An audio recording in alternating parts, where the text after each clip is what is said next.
Hey everybody, my name is Jared, and welcome back to Super Luigi Galaxy. Today we're going to be doing the bonus episode, where I'm going to be showing some bonus content, and then we're going to be taking care of the library, which is the last thing I want to do in this whole LP. First things I want to do, to start off with, I want to go to the Wii message board and showed the letter that we got for beating the game 100%, so let's go check that out right now. Dear Jared, congratulations! We would like to send you a galaxy-sized thanks for saving all the Power Stars and playing to the very end. Until next time, the Super Mario Galaxy staff. And this is your reward. You have a picture of Luigi and Rosalina with all of the Toad Brigade right here.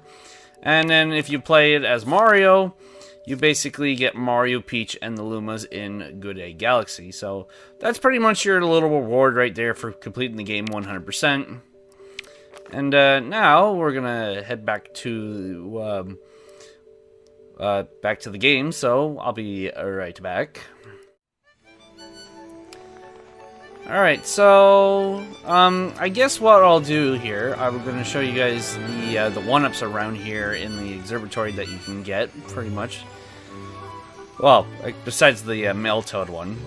So, going over here to the garage, break this box right here, you get yourself a nice one-up right here. And then, there's one right over here. This one can be very difficult to get, so let's see if I can actually do this. And okay, that kind of works. It was very difficult. I just couldn't see because of the camera. And can I even? Okay. Oh no, it's just gonna take me all the way over here. Okay, that's fine. All right. Next one up, I want to show. Right over here. Now, I didn't go the normal way whenever I went to the kitchen area, but if you go over here, there's a one-up hiding underneath the stairs right here that you can get.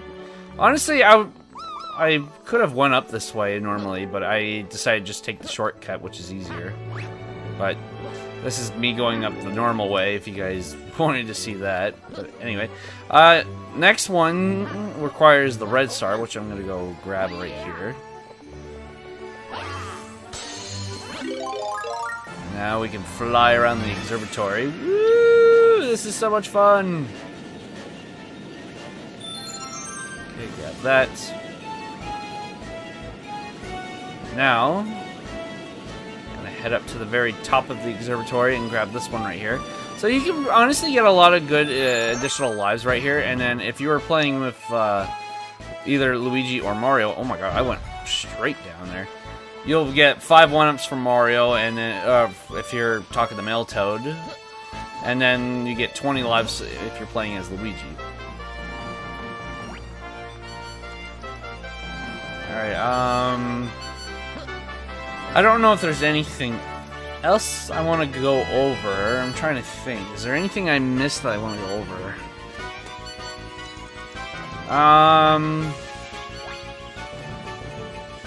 I really don't think there is anything else I want to go over.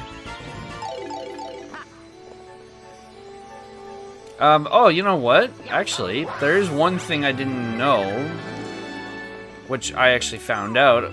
Let's head up to the engine room dome. And basically, I want to head over to Toy Time Galaxy, because there's actually something I didn't even know at one point. So let's select Toy Time Galaxy here. There was actually a secret that I didn't know about. I mean, we saw that little toy train Easter egg before, but anyway, select Heavy Metal Mecha Bowser here. We're just gonna skip all this, and we're just gonna speed run for this because I'm not actually gonna beat the level here. But it's over here. So, over here, let's actually make our way over there. Over here, I didn't know about this. So where these coins are, walk all the way over here to the very end. Look what's hiding back here. A health extension. I actually never even knew this was here. That's actually kind of interesting. I did not know this was here. And I guess for everyone that didn't see the little toy train Easter egg, I will go show that off as well, because I'm pretty sure people want to go see that if they haven't seen it in my I can't remember what episode it was from, but I guess I'll show it again if you guys didn't see it during the actual playthrough. I will go show it off. And oh, there was another thing I didn't know. If you go over here,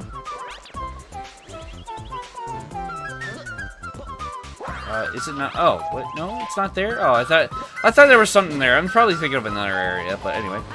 But yeah, I'm just gonna go over here and just hop right over here and go into first person to show you guys the little wooden toy train right here that I found during my playthrough.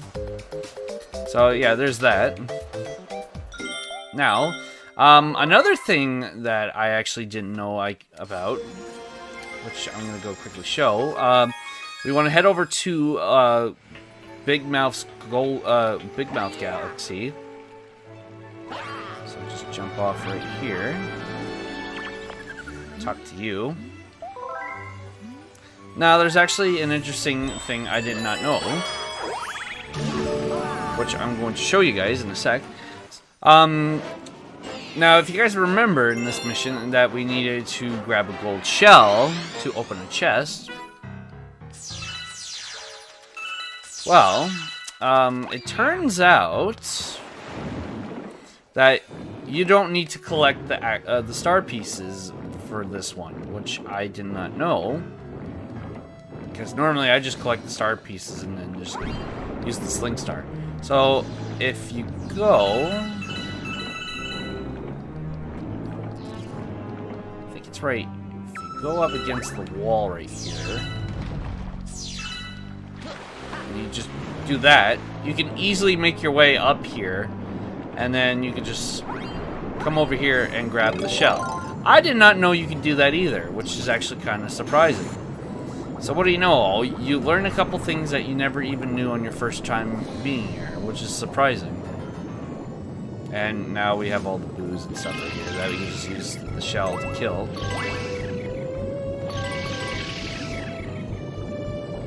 But yeah, no, really surprising. And you know what, just for fun, we'll just grab the star, why not? Hello, Toad, nice to meet you, yada da da da.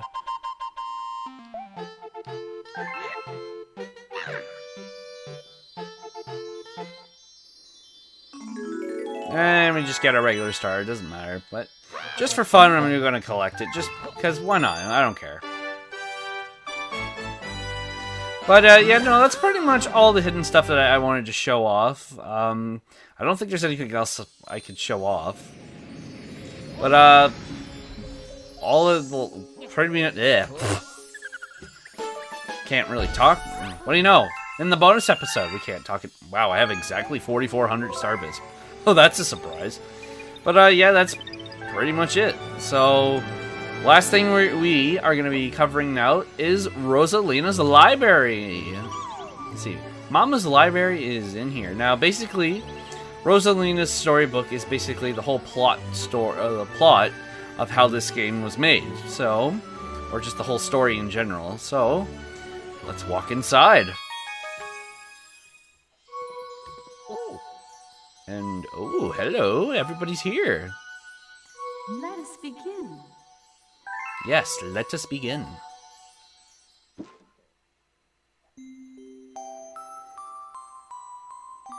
Alright, well, I guess this is pretty much going to be the end of the whole bonus episode here, because we're just going to be reading through Rosalina's storybook, so... if you guys want, just get comfy, have a drink, have a snack while we listen to the storybook here. And I just want to say thank you guys so much for all of the appreciation that you guys have done for this channel and throughout this whole series. I hope you guys enjoyed it as much as I did, and without further ado, enjoy the story. Chapter 1, The Celestial Duo. Our story begins a very, very long time ago with a young girl. One day, this girl spotted a rusted spaceship holding a small star child. "What's your name? Are you lost?" the girl asked the star child. "I'm Luma, and I'm waiting for Mama. She's coming for me on a comet," said the star child, who had been waiting day and night. "Don't worry, I'll wait with you," the little girl promised Luma. At nightfall, the little girl borrowed her father's telescope and peered into the sky. She looked and looked, but she saw nothing. Hours turned into days, and then years, but still the sky revealed nothing.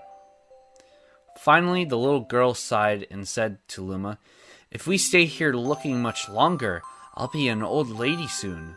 But then she had an idea.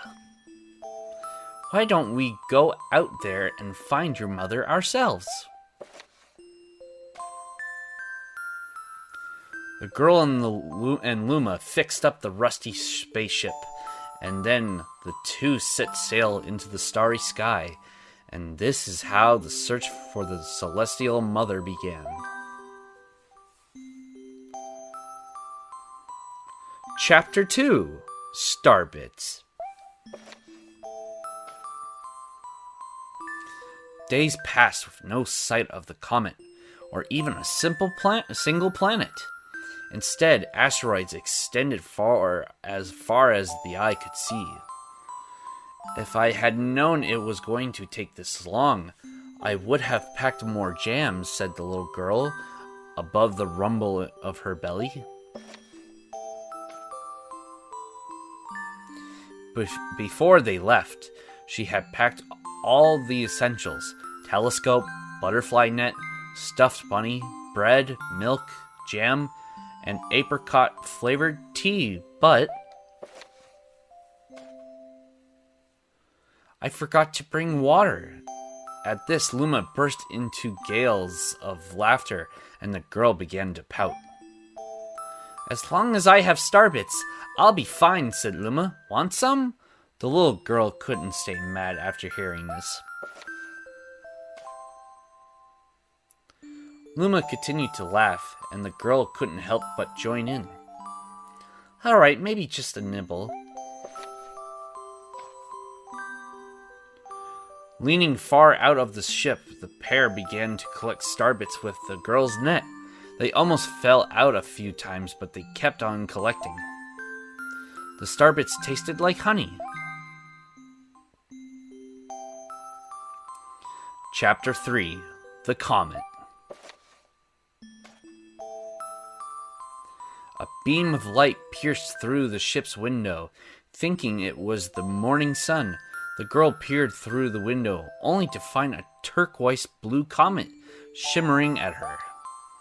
The little girl shook the sleeping Luma awake and shouted excitedly, "We have to get to that comet!"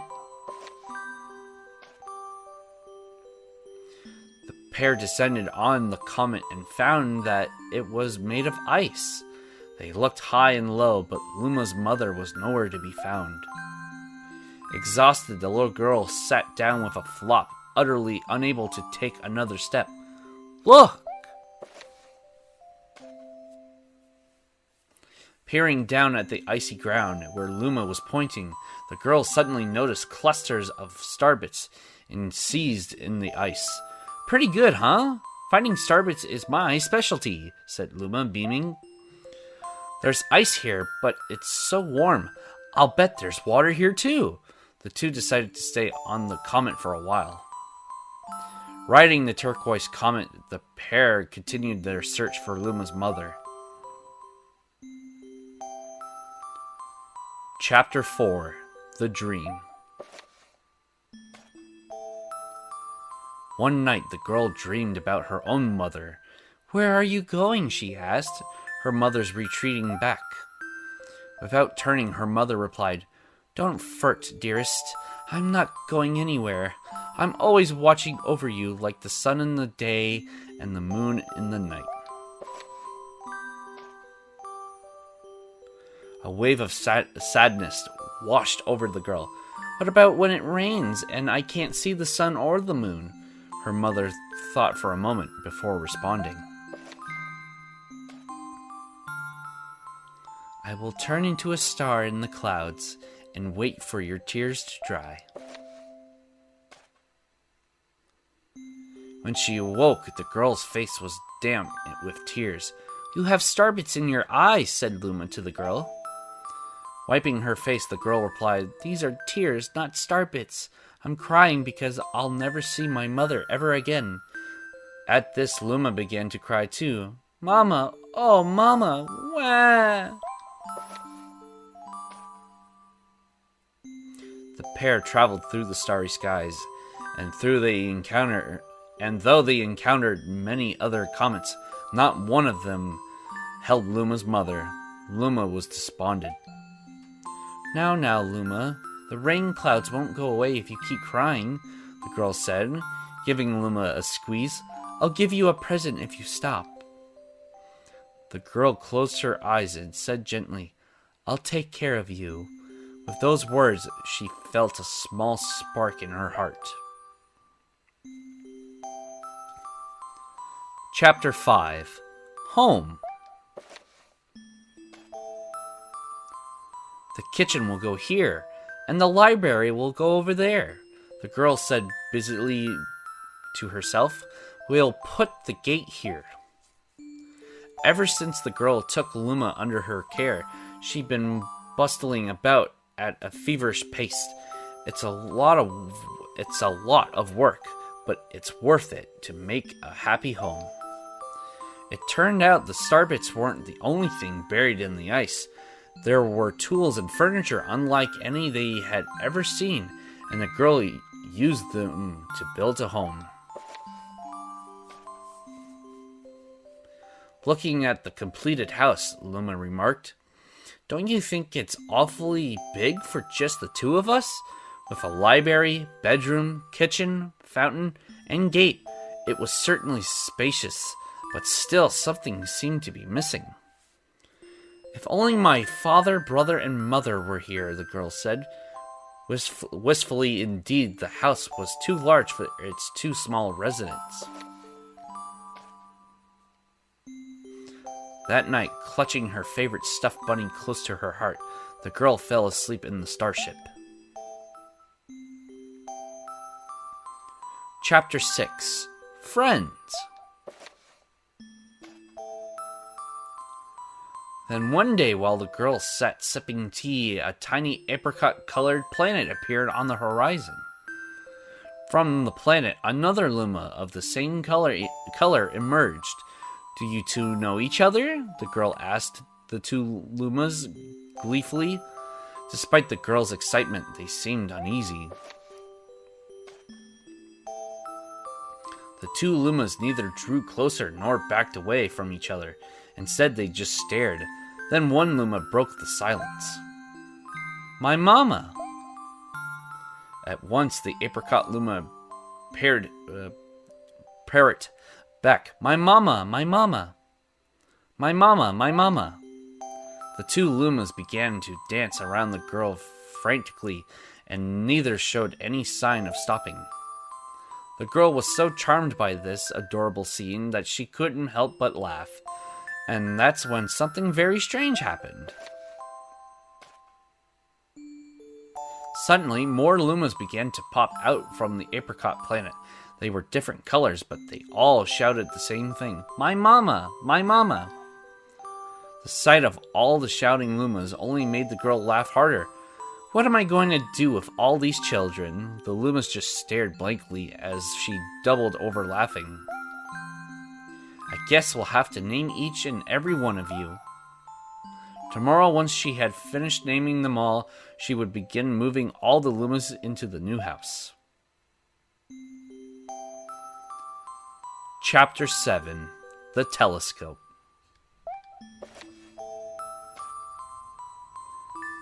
After seeing their 100th comet, a sudden thought popped into the girl's head. I wonder if my home planet is still as blue as it was. That's when she remembered her father's telescope. Peeking into the telescope, a tiny blue dot floated into sight. It was smaller than a starbit. How strange, it's so far away, but it feels so close. She twisted the knob of the telescope, and the blue dot grew until she could make out a grassy hill dotted with flowers. It seemed very similar to her. Zooming even closer, a terrace on the hill came into view. I used to go stargazing there when I lived on my home planet. She remembered rubbing the sleep out of her eyes as she followed her father up that hill to look at the stars. She remembered how she and her brother would sled down that hill. She remembered having picnics with her mother on that hill on bright and windy days. And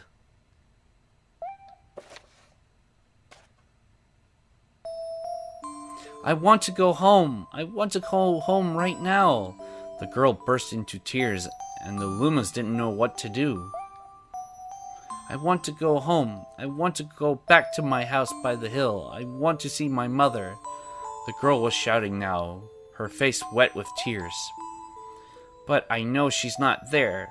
I know all along that she wasn't out there in the sky, because...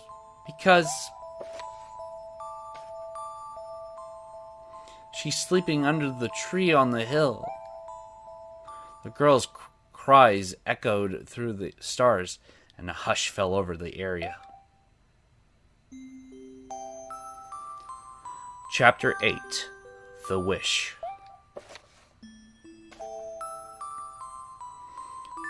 Though usually quite cheery, one day the girl became sad again. Luma drew close and tried to comfort her. Mama, you still have me. And don't be sad about your mama, because she's a part of you. That means she's always close by. It's like me. I love starbits because they remind me of my mama. No, the girl said, unable to stop the tears. A lonely look flickered across Luma's face, but it was soon replaced by a wide grin. I have an idea! I will transform into a comet, a soaring comet that can carry you all on this journey.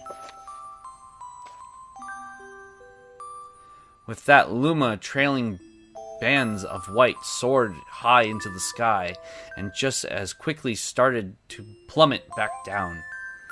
Kaboom! Kablam! The ground shook, and a bright light poured out of the crater that the Luma had created. The bands of light twisted together to form a comet tail, and then Luma emerged, reborn as a comet. The girl could scarcely believe her eyes. But how? She kept asking. Our destiny as Lumas is to transform into different things, said a red Luma, who had suddenly appeared. Stars, comets, planets. We can become all of these things. When I grow up, I want to become a star that makes someone special smile, said a green Luma. A blue Luma chimed in. That Luma turned into a real cutie of a comet, didn't he? All of the Lumas together said, No more crying, Mama. Thank you, said the girl in a whisper, and she pulled the Lumas close and hugged them. From that day on, starbits no longer fell from the girl's eyes. The comet set forth for the girl's home planet, its long tail blazing proudly behind it. Final chapter. Family.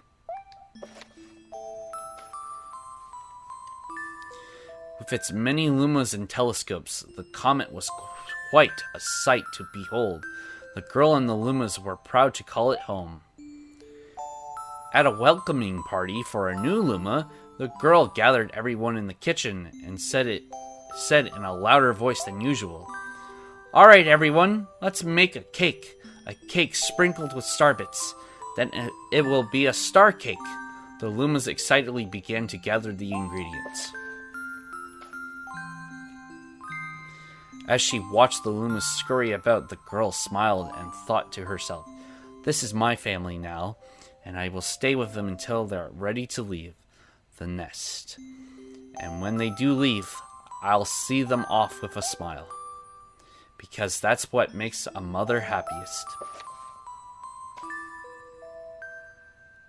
That night, when the girl lay down to sleep, a soft light involved her and reminded her of the blue planet she once called home. But it would be nice to return home once every 100 years to nap in my favorite sleeping nook. The comet carrying the lumas and the girl continues on its journey to this very day.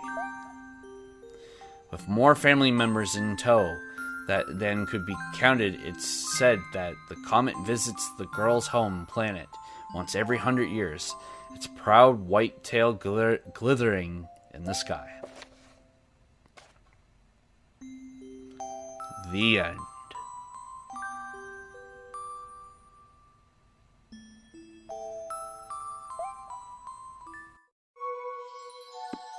That's all.